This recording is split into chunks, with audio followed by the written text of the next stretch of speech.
안녕하세요. 저는 인천에 사는 34살 직장인 김민희입니다. 아직 미혼인 저에게는 3살 연하의 남자친구가 있습니다. 대학에서 선후배 사이로 만난 저희는 자연스럽게 교제를 시작했고 올해로 4년 차가 되었습니다. 안정적이고 소심한 성격인 저와는 달리 제 남자친구는 도전적이고 활발한 성격인데요. 대화가 잘 통해 서로에게 호감을 가지게 되었던 것 같습니다. 제 남자친구는 평소 재테크에 관심이 많아 부동산이나 주식시장에 빠삭합니다. 몇 년 전부터는 가상화폐에 빠져서 하루 종일 코인 시세만 살필 때도 있습니다. 남자친구는 운이 좋아서인지 몇 달 만에 4천만 원의 수익을 올리기도 했는데요. 그 후 저에게도 300만 원만 투자하라며 자기가 책임지고 최소 2배로 불려주겠다고 계속 설득했습니다. 그래서 저도 투자를 했습니다. 얼마간은 가상화폐가 호조를 보였지만 그 후 급락을 거듭하면서 결국 원금도 까먹는 상황이 왔습니다. 저는 그렇게 큰 돈이 아니라 피해가 크진 않았지만 제 남자친구는 그동안 올렸던 수익금을 다 날리고 주변 가족들의 돈마저 잃어 큰 타격을 입게 되었습니다. 결국 남자친구는 살고 있던 전세를 빼고 월세를 구해 이사를 했습니다. 원래 저와 남자친구는 조만간 결혼을 하려고 계획 중이었는데요. 저는 이번 일을 겪으면서 남자친구와 이대로 만남을 유지해도 될지 진지하게 고민이 됩니다. 특히 결혼을 하면 앞으로 이 남자친구 때문에 제 생활이 엉망이 되지는 않을까 걱정이 됩니다. 말은 잘 통하고 착한 남자친구지만 쉽게 돈을 벌어서 편하게 살고 싶어하는 이 남자친구, 저는 어떻게 해야 할까요?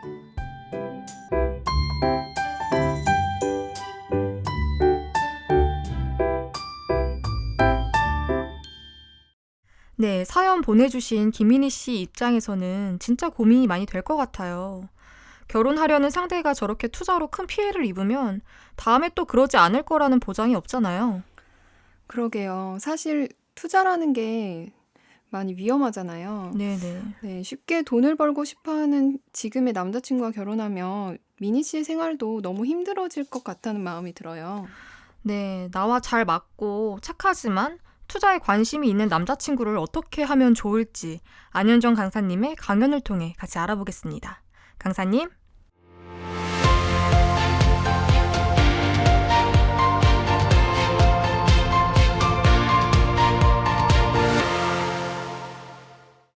안녕하세요. 마인드 교육 전문 강사 안현정입니다. 오늘 사연에서 비트코인으로 본인의 삶뿐 아니라 가족과 여자친구의 삶까지도 어려움으로 빠뜨린 이야기를 들었습니다. 제가 다니는 회사는 20, 30대 젊은 층이 많은 회사인데요. 그러다 보니까 요즘 점심을 먹거나 또 커피를 마시면서 하는 이야기들에 코인, 주식, 부동산에 대한 이야기가 대부분이에요. 최근 몇 년 사이에 사회 분위기가 정말 많이 바뀐 것 같아요. 혹시 두 분 중에서 투자를 하고 계시는 분이 계신가요? 저는 아직 투자를 할 만한 돈이 없어서요. 네, 하지만 제 친구들도 주식이나 부동산 이야기를 정말 많이 해요. 네, 그렇죠. 제가 아는 분은 지인에게 여기 투자하면 좋다더라 하는 그 이야기만 듣고 덜컥 계획에도 없던 아파트 분양권을 샀는데 실제로 그 아파트는 교통도 편리하지 않고 또 집값이 올라갈 만한 그런 이유가 없는 그런 곳이었더라고요. 그래서 결국 팔리지 않아서 살던 집을 정리하고 계획에도 없던 이사를 해야 했다고 이렇게 전해 들었어요. 근데 그분은 다행히 살고 있던 집을 정리하고 그 아파트에 들어가 살면 됐지만 만약 감당할 수 없을 만큼의 빚을 지고 모험적인 투자를 했다면 사연 속 남자친구처럼 큰 어려움을 겪었을 수 있을 것 같아요. 그럼 왜 이런 문제들이 생기는 걸까요? 돈을 벌고 싶은 욕심 때문이 아닐까요? 네. 돈을 벌고 싶은 욕심에 눈이 멀어서 제대로 된 사고를 하지 못하는 것이 그 이유가 될 수 있을 것 같아요. 또 투자 자체가 나쁜 것은 아니지만 그냥 분위기에 휩쓸려서 깊게 생각해 보지 않고 누가 얼마를 벌었다더라, 이걸 하면 얼마를 벌 수 있다더라 하는 그런 듣기 좋은 이야기만 듣고 여러 번 사고하지 않고 그렇게 저질러 버리면 누구든 이런 문제를 만날 수 있습니다. 집값이 오르려면 집값이 오를 만한 이유가 있는지를 잘 살펴봐야 되겠죠. 뭐 교통이 편리하고 또 주변에 인프라가 좋아서 사람들이 살고 싶어하는 곳인지, 그 외에 다른 집값이 오를 만한 호재가 있는지 등을 생각해야 해요. 그렇게 생각해야 될 게 참 많은데 사람들은 옆에서 누가 돈을 벌었다고 하면 나도 벌어야지 하는 그런 마음에 깊이 사고하지 않고 그냥 행동을 해버리기 때문에 이런 문제들을 만나곤 합니다. 그럼 우리는 왜 깊이 사고하지 못할까요? 여러분 혹시 슬로우 라이프라고 들어보셨나요? 네네. 나 혼자 산다에서 박나래 씨가 슬로우 라이프 체험하는 걸 본 적 있어요. 그런데 쉬워 보이지는 않았거든요. 네, 맞아요. 슬로우 라이프가 현대 사회를 살아가고 있는 우리에게는 쉽지 않은 방식일 수 있어요.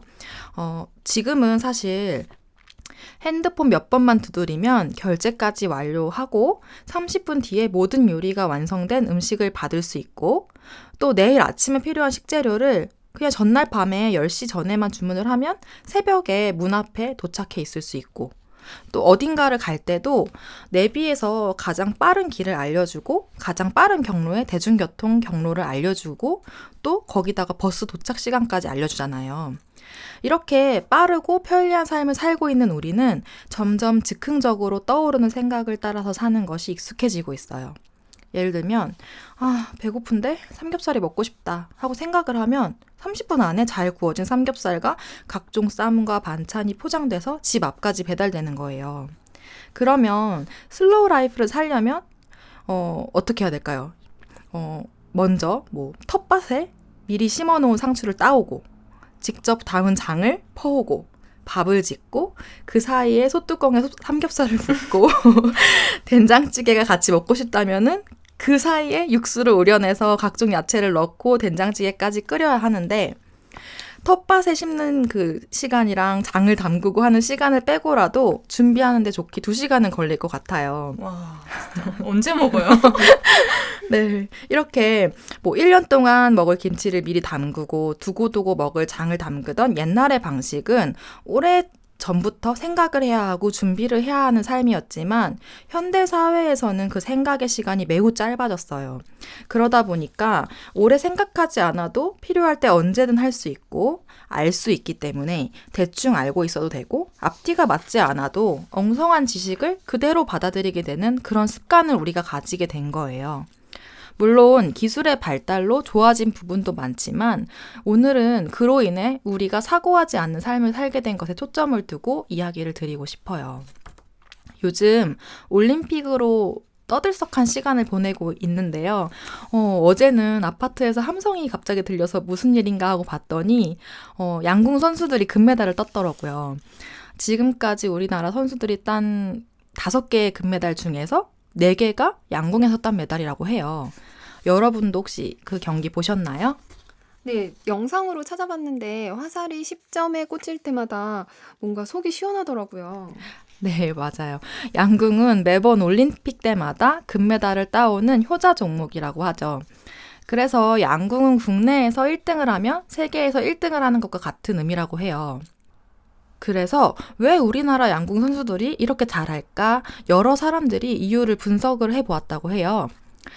그 첫 번째 이유로는 사교육을 허용하지 않는 양궁협회 때문이라고 합니다. 무료로 활을 지급해서 사교육도 흙수저도 없게 하여 활만 잘 쏘면 선수가 될 수 있도록 환경을 만들어준다고 해요. 두 번째로는 담력훈련, 해병대 캠프 등 어떤 환경에서든 환경의 변화를 잘 적응할 수 있도록 하는 훈련 때문이라고 합니다.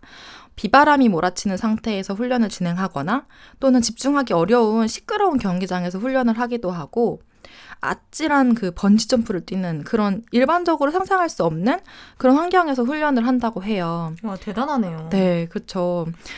그 외에도 더 많은 이유가 있겠지만 마지막으로 한 가지 더 이야기를 드리면 올림픽보다 더 어렵다는 국가대표 선발전이 그 이유가 될 수 있을 것 같아요. 1년 동안 총 10번의 선발전을 치르는데 매번 국내 랭킹 100위까지 참가를 할 수 있고 또 여러 지역을 다니면서 다양한 환경, 날씨에서 이렇게 치러진다고 해요. 그렇게 해서 계속해서 성적이 좋은 선수가 만약에 그 비가 퍼붓고 막 천둥이 쳐서 갑자기 실수를 하게 되면 탈락을 할 수 있는 거죠. 와, 진짜요? 그래도 그 선수는 천둥이 너무 원망스러울 것 같아요. 네, 맞아요. 그랬을 것 같아요. 네. 그렇지만 이런 훈련이 선수들이 더 많은 사고를 할 수 있도록 만들어준다고 생각을 합니다.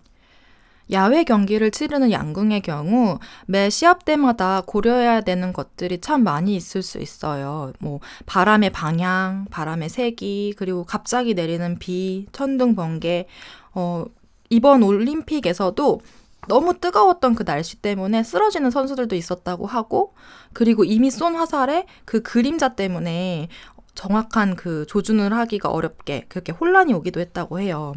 이렇게 다양한 변수들을 미리 생각해야 하고 그 사고를 통해서 방향과 힘 조절을 해서 결단을 내려야 하는 거죠.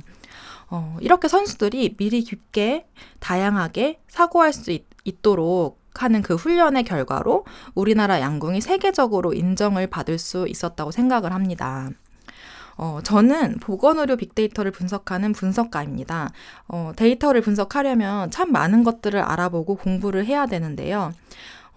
예전에 진행했던 연구 하나로 예를 들면 제가 우리나라 만성 B형간염 환자들의 노령화와 동반 질환의 유병률이 증가하고 있는지를 이렇게 보는 연구를 한 적이 있어요.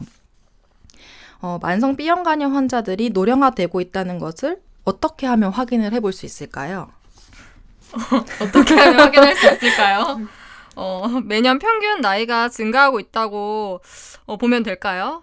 작년엔 평균적으로 40세였는데 올해는 뭐 45세라던가? 네. 갑작스러운 질문이었는데도 되게 잘 대답을 해주셨네요. 네. 그런데 우리나라 인구도 이미 노령화되고 있는 거 아시죠? 전체 인구의 평균 연령이 증가하고 있기 때문에 만성 B형간염 환자들도 덩달아서 평균 연령이 증가하고 있을 수 있잖아요. 그렇기 때문에 사실은 정확하게 알고 싶으면 비교할 수 있는 대상이 필요한 거예요. 만성 B형간염이 없는 환자들과 있는 환자들을 비교를 해서 그 B형간염이 없는 환자들보다 B형간염 환자들이 더 빠르게 노령화되고 있는지를 비교해야 되는 거죠. 그리고 B형간염 환자가 보통 어떤 질환을 동반하고 있는지 동반질환 분석을 하기 위해서는 예를 들어서 뭐 당뇨병이 얼마나 있나 이런 걸 보려고 한다면 당뇨병 환자를 어떻게 정의를 해야 할 것인지를 정해야 돼요.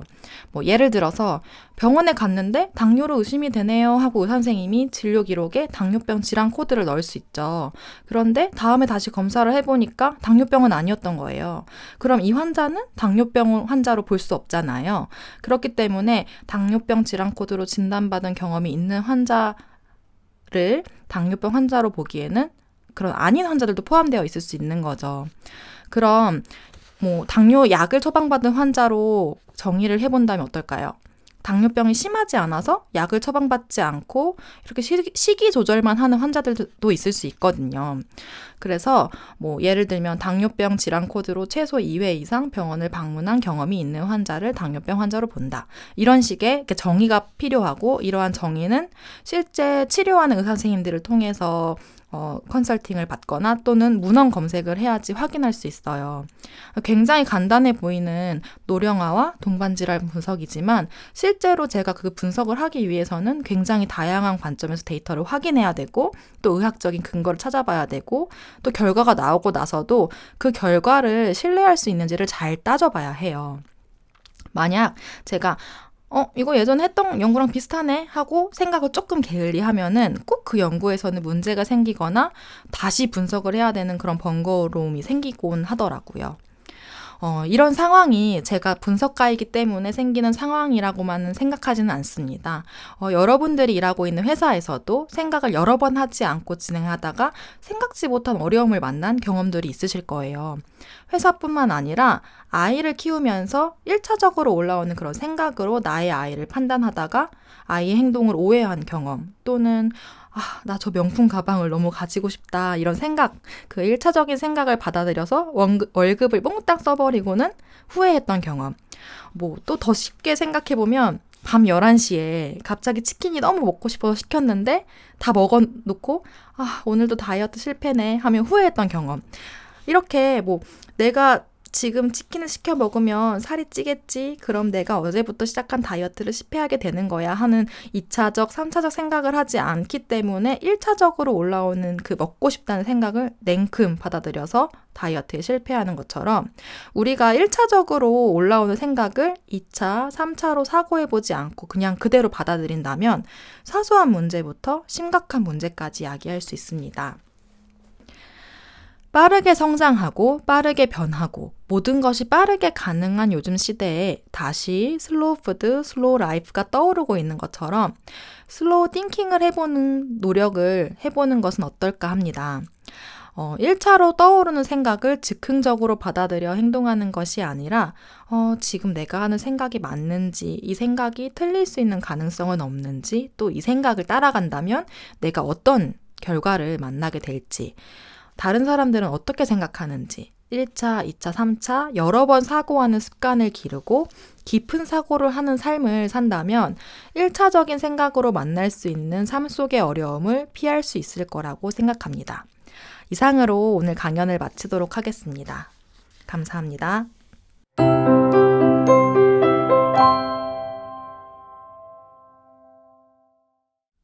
네, 강연을 들으면서 1차적으로 올라오는 생각이 얼마나 위험한지 느낄 수 있었는데요. 우리에게서 올라오는 1차적으로 올라오는 생각을 사고해보지 않고 받아들이면 사소한 문제부터 심각한 문제까지 이어질 수 있다고 하셨는데요. 민주 씨도 이런 경험 있으신가요? 네, 물론 있어요. 올 초에 있었던 일인데요. 어느 날 제가 살고 있던 전셋집의 주인이 자기 세금 때문에 집을 팔아야 할 것 같다고 연락이 왔어요. 저는 그 집을 그냥 사야겠다는 생각이 들더라고요. 집주인이 시세보다 많이 싸게 해준다고도 하고 또 1층이라 아이가 마음껏 뛰어도 되는 점이 좋았거든요. 사실 이사를 다니는 게 너무 피곤해서 그냥 아이가 어느 정도 클 때까지는 한 곳에서 살면 어떨까 싶었어요. 그런데 주변에서 집도 넓고 매매 시기가 아닌 것 같다고 해서 그냥 포기했는데 지금 생각하면 정말 다행이에요. 나중에 들어보니 그때 제가 살던 집을 매수한 사람이랑 전 집주인 간에 분쟁이 있다고 하더라고요. 후에 집에서 그 하자도 많이 발견되고, 아무튼 1차적으로 드는 단편적인 생각 때문에 큰 사고를 칠 뻔했네요. 네, 살다 보면 이렇게 집을 사는 것과 같이 중요한 결정을 해야 될 때가 많습니다. 그럴 때 우리가 만약 내가 아는 지식 내에서만 생각하고 결정을 한다면 미처 생각하지 못한 부분에서 문제가 발생할 수 있어요. 그럴 때 주변에 나보다 더 잘 아는 지인들의 이야기를 들어보고 또 여러 번 생각하고 고민하고 결정을 하면 많은 문제들을 예방할 수 있겠죠. 네, 저도 1차적인 생각으로 친구에게 상처 줬던 기억이 나는데요. 5년 정도 알고 지냈던 친구가 있는데 어느 날 공원에 산책을 하다가 저 멀리에서 제 친구가 걸어오고 있는 거예요. 사실 그 친구가 굉장히 비만이었는데 운동을 하러 나온 모양이더라고요. 근데 손에 콜라가 들려있고 굉장히 느리게 천천히 걷고 있는 거예요. 그래서 제가 그 친구한테 야, 운동하러 왔으면 뛰어야지. 콜라 마시면서 운동이 되냐? 하고 툭 말을 했었거든요. 그런데 그 친구가 갑자기 서럽게 엉엉 울면서 막 집으로 돌아가는 거예요. 생각해보니까 그 친구가 공원에 와서 걷는 것도 그 친구한테는 큰 결심이었을 텐데 제가 생각 없이 내뱉은 말로 인해서 친구가 상처받았다고 생각하니까 나중에는 너무 미안하더라고요. 오늘 강연 해주신 것처럼 한 번만 더 생각했었으면 그 친구를 응원해줬을 텐데 말이에요. 네.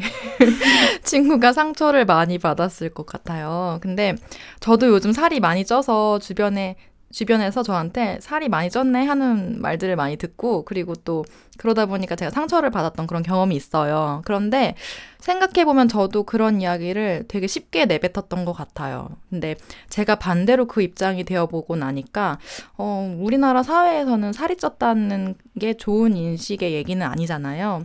근데 그런 이야기를 제 입장에서 나쁜 의도가 아니라고 생각을 하고 그냥 툭 가볍게 던졌던 게 너무 상대를 배려하지 않았던 것 같다는 그런 생각이 들더라고요.